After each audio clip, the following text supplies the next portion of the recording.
जून की तारीख करीब है, रिजल्ट का इंतजार है, 400 पार की भविष्यवाणी है।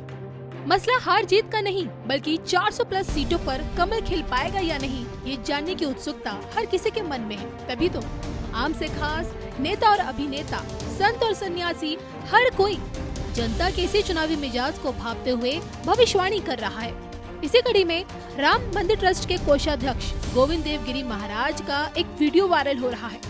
एक देश एक विधान के मंच से PIL मैन अश्विनी उपाध्याय की मौजूदगी में स्वामी गोविंद गिरी महाराज ने देश को 4 जून की तस्वीर दिखाने की कोशिश की। ये वही महाराज है जिन्होंने प्राण प्रतिष्ठा पर चरणामृत से PM मोदी के 11 दिनों का उपवास खुलवाया, जिन्होंने PM मोदी को तपस्वी बताया और अब PM मोदी के 400 पार महासंकल्प पर जो कहा, उसे सुनकर मोदी विरोधियों के कान खड़े हो गए हैं। सुनिए उन्होंने क्या कुछ कहा। आपदामुपहर्तारं दातारं सर्वसंपदां लोकाभिरामं श्रीरामं भूयो भूयो नमाम्यहम्। भगवान ज्ञानेश्वर महाराज की ज्ञानेश्वरी में, जो कि गीता का सर्वोत्तम भाष्य है, उसमें उन्होंने एक उपमा दी है कि कभी कभी ऐसा होता है, आलसी आदमी जमुहाई लेने के लिए मुंह खोलता हो और उसके मुख में अमृत की बूंदें टपक जाती हो।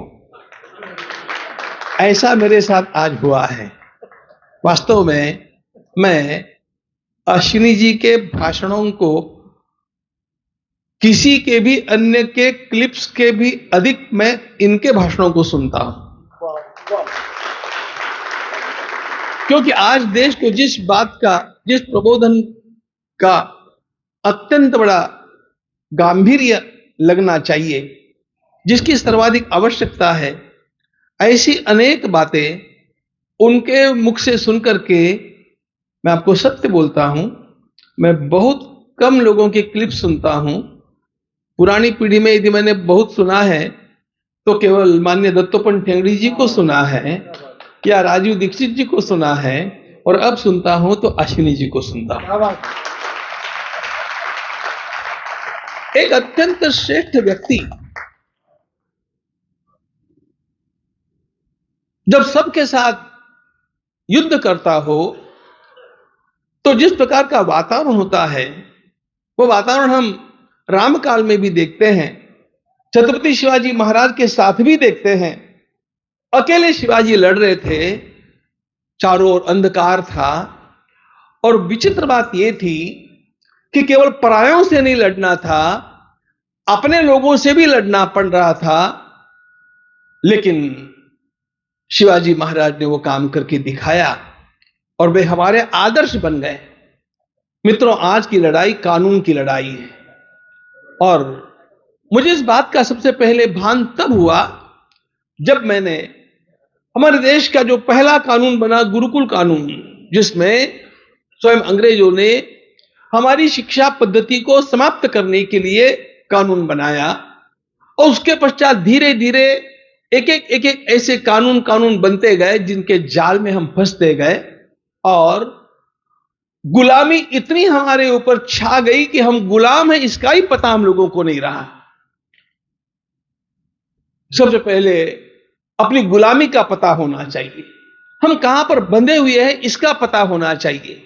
बंधन का पता होगा तो आदमी मुक्ति की प्रतीक्षा करेगा, मुक्ति के लिए प्रयास करेगा। लेकिन जब बंधन का ही पता नहीं होगा तो मनुष्य बंधन को एंजॉय करने लग जाता है। इस प्रकार की अवस्था आज के हिंदू समाज की है, और इसलिए इस बंधन को बंधन के रूप में दिखाना आवश्यक है, और इस बंधन का कारण कहां पर है वो भी दिखाना आवश्यक है, और इसको मिटाने के लिए क्या करना चाहिए वो दिशा पता चलना भी आवश्यक है। अत्यंत प्रैक्टिकल रूप में अश्विनी जी इस काम को कर रहे हैं, इसलिए मैं केवल यहां पर एक बात के लिए खड़ा हूं। मित्रों, पूरी तरह इनके साथ खड़े रहिएगा, इनको जो सहयोग चाहिए वो सहयोग आप कीजिएगा। मेरी इतनी ही प्रार्थना आप लोगों से भी है, जो जहां जहां सुनता होगा उन सबसे है, क्योंकि आज हमें इस बात की सर्वाधिक आवश्यकता है। परमात्मा की कृपा है, आजादी के अमृत वर्ष में और अभी इस अमृत काल में हम लोग कुछ अनुकूलता देख रहे हैं।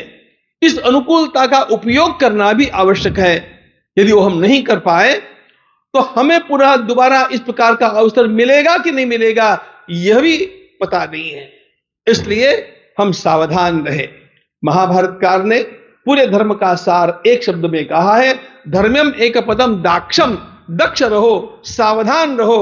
और सावधान रखने के लिए, इनके लिए अनुकूलता निर्माण करो। ये समाज को सावधान कर रहे हैं और इसलिए आप लोगों को इनके साथ निरंतर रहना चाहिए। ऐसे जो भी इनके सहयोगी जहां जहां होंगे, उन सब के लिए हम लोगों का पूरी तरह समर्थन और सहयोग प्राप्त होते रहना चाहिए।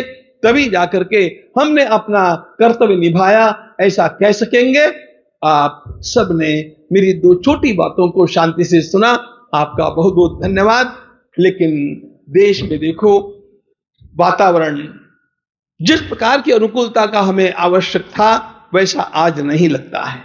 और चिंता इस बात की होती है कि अभी भी हम लोग अपनी मतपेटी के महत्व को समझ नहीं पा रहे हैं।